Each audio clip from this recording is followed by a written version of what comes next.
ఓం నమో వెంకటేశాయ. 2 రోజుల క్రితము పార్లమెంటులో ప్రతిపక్ష నాయకుడు మాట్లాడుతూ హిందూ అని చెప్పుకునే వాళ్ళందరూ కూడా హింసావాదులే అని చెప్పి తన వాచాలత్వాన్ని ప్రదర్శించుకున్నాడు. అంటే ప్రతిపక్ష నాయకుడిని ఎందుకన్నానంటే ఆ పేరు ఉచ్చరించడానికి కూడా ఇష్టం లేదు కాబట్టి. తుచ్చుడు,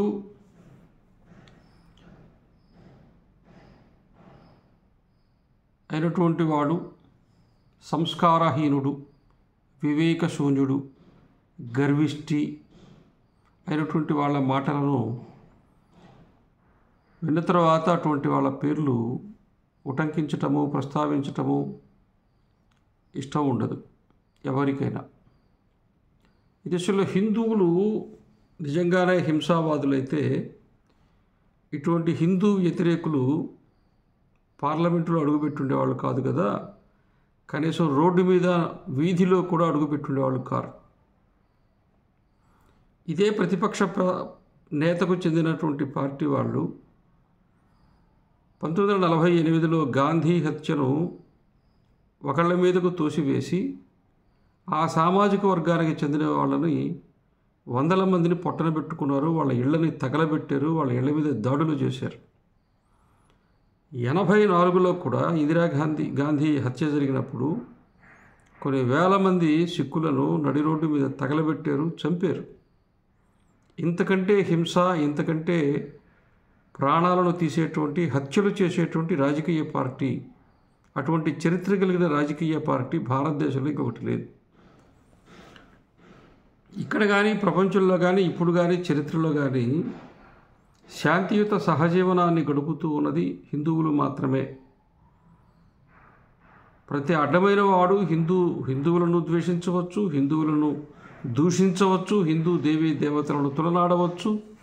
ఇవన్నీ చేస్తూ ఉన్నా కానీ హిందువులు ఎవరు దేనికి ప్రతిక్రియారూపకంగా కూడా ఎక్కడ తిరగబడినటువంటి దాఖలాలు మనం చూడం.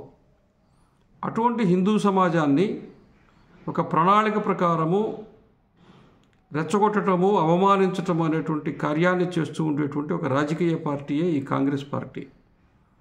కాంగ్రెస్ పార్టీని ఎందుకు చెప్తున్నారంటే గతంలో 10 సంవత్సరాలు యూపీఏ ప్రభుత్వం ఉన్నప్పుడే మత హింస నిరోధక చట్టం అని చెప్పి ఒకటి వచ్చింది. దాని ముసాయిదా అందరికీ పంచబెట్టబడింది.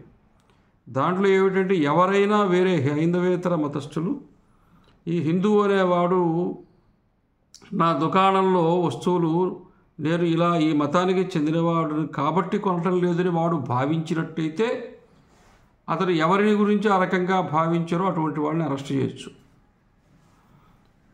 నా పక్కన ఉండే హిందువు నా మీద దాడి చేస్తాడేమో అని నాకు అనుమానం వస్తే వాళ్ళ మీద కేసు పెట్టి వాళ్ళని జైలుకు పంపించవచ్చు.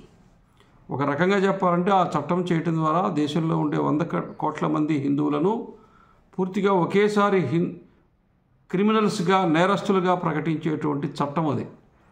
అంత దారుణమైన, అమానవీయమైన, దేశద్రోహకరమైన చట్టం చేయడానికి తెగబడినటువంటి పార్టీ ఈ కాంగ్రెస్ పార్టీ. అదృష్టవశాత్తు 2014లో ఓడిపోయారు కాబట్టి సరిపోయింది. కానీ లేకపోతే ఈ దేశంలో హిందువులు ఈ పాటికే చాలామంది వాళ్ళ మతాన్ని వదిలిపెట్టి ఇతర మతాల పంచన వెళ్ళిపోయేటువంటి వాతావరణాన్ని తయారు చేసేటువంటి ఒక ప్రయత్నము ఆ రోజున కాంగ్రెస్ పార్టీ సోనియా గాంధీ నాయకత్వంలో చేసింది. ఈ రోజున ఆమె కొడుకు అదే బాటలో నడుస్తూ ఉన్నాడు. ఇప్పటి నుంచే హిందువులను దోషులుగా కానీ, తీవ్రవాదులుగా కానీ, అహింసావాదులు కానీ ముద్ర వేసుకుంటూ వచ్చినట్టయితే, వాళ్ళు కలలుగనే ప్రభుత్వం మరలా వచ్చినట్టయితే ఈ హిందువులందరినీ కూడా నేరస్తులుగా చేసేటువంటి చట్టాన్ని తేవటానికి కావలసిన ఒక భూమికను ఏర్పాటు చేసుకుంటూ ఉన్నారని చెప్పి మనం అనుకోవాలి. మన దేశానికి రాష్ట్రపతిగా కూడా పనిచేసినటువంటి ప్రణబ్ ముఖర్జీ గారు వారి జీవితం అంతా కాంగ్రెస్ పార్టీలోనే ఉండారు, పెద్ద దిక్కుగా ఉండారు. అటువంటి ఆయన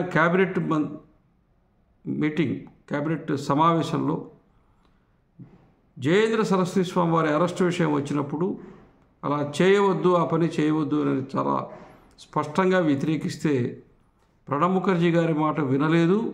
జయేంద్ర సరస్వతి స్వామి వారిని సోనియా గాంధీ అరెస్టు చేయించింది. సమాజం అంతా ఏమనుకున్నారు, జయలలిత చేయించిందని. కానీ ప్రణబ్ ముఖర్జీ గారి జీవిత చరిత్ర చదివితే, ఆయన ఆత్మకథ చదివితే అప్పుడు తెలుస్తుంది ఇది ఎవరు చేయించారు అనేది. అంతేకాకుండా ప్రణబ్ ముఖర్జీ గారు ఇంకా ఒక మాట కూడా రాసుకున్నారు.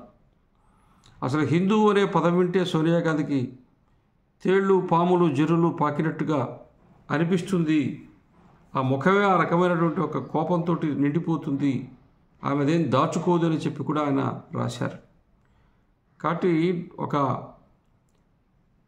మతము తప్ప ఇంకా ఏమీ ఎక్కించుకోనటువంటి, మతాన్ని గురించినటువంటి ఆలోచన తప్ప ఇంకేమీ లేనటువంటి, తన మతాన్ని మాత్రమే బతికించుకోవాలి, మిగతా వాటిని ధ్వంసం చేయాలన్నటువంటి మనస్తత్వం ఉండేటువంటి సోనియా గాంధీ ఈ దేశంలో హిందువుల పట్ల ఎంత కక్షపూరితమైన మనస్తత్వం కలిగి ఉన్నదో ఆమె కొడుకు కూడా అంతే తీవ్రంగా ఉన్నాడు అనే విషయం అర్థం చేసుకోవాలి హిందూ సమాజం. ఇదే ఆషామాషిగా ఊరికి అన్నమాట కాదు. పూర్తిగా తెలిసి హిందూ సమాజం మీద చేస్తూ ఉండేటువంటి దాడి, అమాయకులైన హిందువులా లేదా సెక్యులర్ హిందువులా లేదా అవగాహన లేని హిందువులా, వీళ్ళందరినీ ఈ విధంగా భయపెట్టో మసిబూసి మారేడుకాయ చేసి వీళ్ళందరినీ కూడా హిందుత్వానికి దూరం చేసి పబ్బం గడుపుకోవాలనేటువంటి ఆలోచనతో ఒక దుష్ట పన్నాగంతో మాట్లాడుతున్న మాటలే ఇవన్నీ. ఇదే గనక ఇంకొక మతాన్ని గురించి కనుక ఇదే మాట కనుక పార్లమెంట్లో అని ఉంటే, వీళ్ళు పార్లమెంట్ నుంచి అడుగు బయట పెట్టేసరికి వీళ్ళకి అన్ని మర్యాదలు జరిగి ఉండేవి.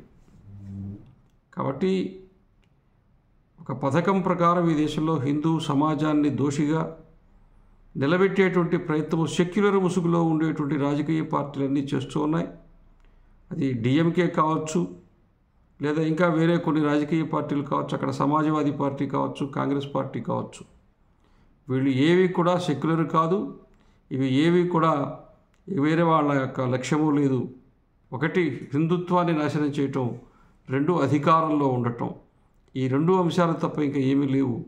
ఈ బరితెగింపు మాటలు మాట్లాడినటువంటి వ్యక్తి, ఆ వ్యక్తి మాట్లాడే మాటల్ని ఖండించాలి, ఆ ఆలోచన విధానాన్ని ఖండించాలి, ఆ రాజకీయ జీవితానికి కూడా ప్రస్థానాన్ని పలకాలి అని చెప్పి హిందూ సమాజం ఒక సంకల్పము చేసుకోవలసిన అవసరం ఉంది. జై శ్రీరామ్.